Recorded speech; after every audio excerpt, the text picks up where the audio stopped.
Well, we've got something very interesting going on today. Something I've never experienced. Apparently, this load is a load of stolen bees.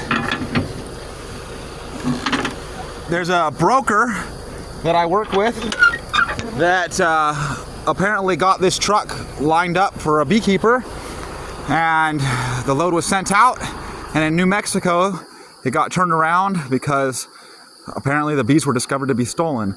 So the broker contacted me, he turned the truck around, asked if we can unload it in California, and it came back to California, and we're gonna unload it now.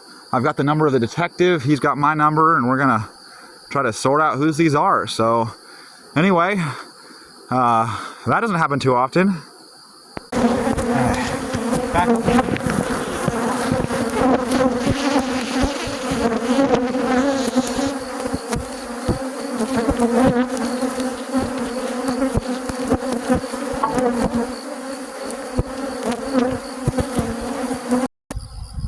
So this is the load of stolen bees that I unloaded last night, and I want to just show you how these bees were modified, how these boxes were modified so as the thief hoped to get away with it. You can see, first of all, here these hives have been painted on their pallets. You can see the paint spilled and splattered on the entrances. So these hives were stolen.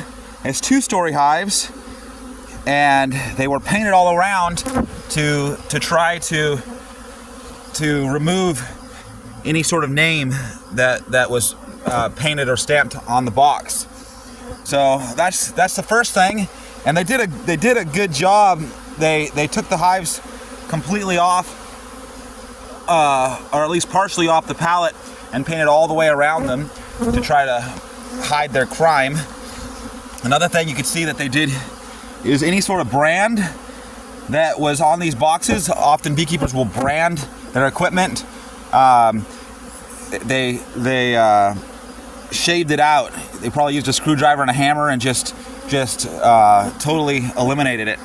You can see they painted these dots. I believe these hives were stolen as 2 stories in the almonds, and then the thief added a 3rd story. But they tried to mask it by making everything look the same. So this is the way the thief hoped to get away with his crime. Here, look at this. You can see that they filled the brand with putty and then painted over it. But I can still see here. This is Strello. So these bees belong to a beekeeper from South Dakota, and they were stolen from him. His brands were masked, and these crooks tried to get away with it. But man, it's just a reminder that crime doesn't pay. You know, these guys went through all this stupid effort just so they can go to jail, and it just shows that honesty is the way to live. This is another Strello pallet. I've seen quite a few beekeepers, some from Texas, or one specifically from Texas that I know, that I've seen their equipment.